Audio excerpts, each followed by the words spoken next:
Hi and welcome to Edible Earth. So in a previous video, if you've watched it, you might see that I found this old Aladdin paraffin heater in the greenhouse. It was broke. I'm going to attempt to fix it today. So when I took this heater apart, I found that the wick was absolutely destroyed. It had almost fused itself to the internal workings. Luckily, I found a number on the side which said 203. Did some research on the internet. I found a company which sells the replacement wicks. Quite expensive, £16 for this, which is a ridiculous amount of money. But I think they're in Telford. They're one of the only people that supply them, so obviously it's a captive audience. So we're going to look at trying to replace this. So the top just comes away quite easily. All it does, it just turns and takes off. This assembly is held on by these nuts at the side. They were quite difficult to get off originally, but I've sprayed all this with penetrating oil, and these will come off, hopefully.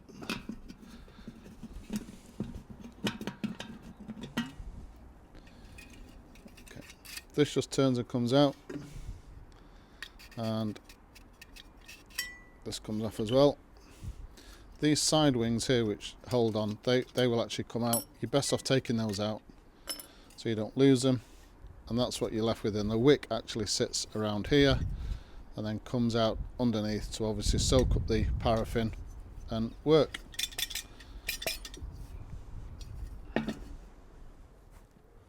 Right, so the other important piece of kit for this is this sleeve here which sits on the outside of the wick, and that's the thing that drives the wick up and down from this wheel. This was completely seized. It took, I think, nearly 2 days of constantly spraying with penetrating spray to get this to free up, and then eventually I managed to get it out.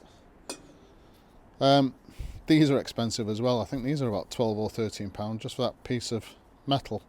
So I'm not going to replace that. What I'm going to do though is I'm going to clean up this side, and then we'll attach it to the wick, figure out how to do that, and then presumably these tabs are there so you can feed them in easily through these slots and pull the wick down. So next thing is I'm just going to clean this up. That's definitely what those paper tabs are for. So before I go any further, let me just show you that. So the paper tabs have come through the bottom, and it's just a case of bringing the wick out itself.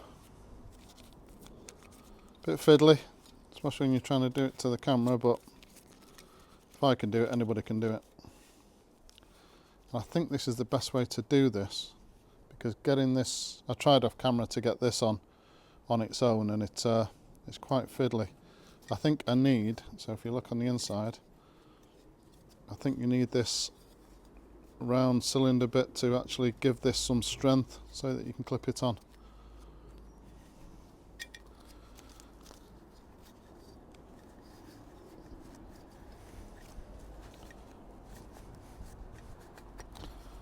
Like that.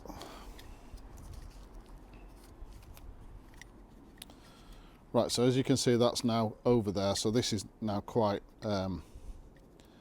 firm.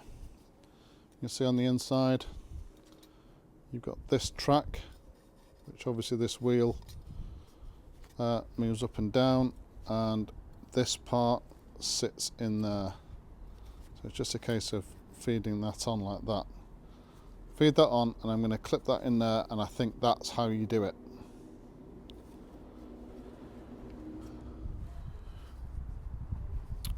Right, so let's have a look at this where we are. So that cylinder is over this red inner part of the wick. These are now clipped into the side, and there's a small wheel on the inside of this, and this moves in and out, so you just have to position this so it sits into this groove, and once they're clipped in, then this will move up and down quite freely. Just make sure that this red paper has not caught over the top of this. So just keep looking inside to make sure that it actually runs freely up and down. And I think we're about there. Okay, so that's as far down as the wick goes. Just level with that ring. Then this goes in, can be a bit fiddly. Just tried again off camera to do it. There you go.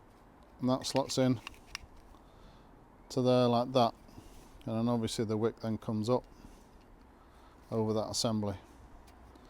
Right, next thing to do is we're going to put this back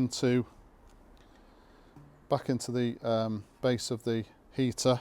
Really important thing, this plastic O-ring that fits over the top, don't lose that. Make sure that one is on there, and obviously don't split it because that'll be expensive as well, presumably because they don't make these anymore. I'm going to sit that back in and then reassemble it. Right, so look at that. So I've set that back in. I've taken off those paper tabs. Presumably you have to do that. And then we just have to turn this around. I'm going to take it back out to show you. So in here, there are two slots that these go in. So they go in that way. And then they sit over the top of these screws. Right, so I've just taken the camera off the stand to show you this. So this is the last thing to go on, and those cutouts there, can you see that? Let's do it there. So these cutouts, which are there, there and there, these marry up to these cutouts here, because on the inside there's a little protruding spot. I don't know if you can see it there. So you line that up with that cutout, and then once you've got it in like that, you then turn it and that locks into place, then that won't come out. And then last thing to go on is the funnel, or whatever you would call it, the chimney. And again, these have little retaining clips there, so that when so the way to put this in is up there first, and then you just have to turn it until it locks into place like that, and it'll sit down. So you turn it clockwise until it won't turn anymore, and that's the assembly done. Next thing to do, I'm going to try and find a fuel source. Right, so I've been out and bought some paraffin. How expensive is that? It's ridiculous. I've put some paraffin in the bottom of this heater. I've left it for about an hour, so it's hopefully it's soaked up onto the new wick. And let's see whether it actually works.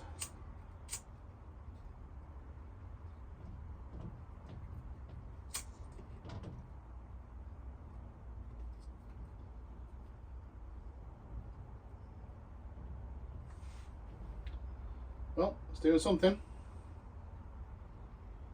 There you go. Just turn that down a little bit. Put this back on. Have to remember to put it up there first. Turn it until it sits in, like that. And I can already feel the heat from there. What a simple but effective design this is. Wow, and that's on its lowest setting. So, really pleased with that.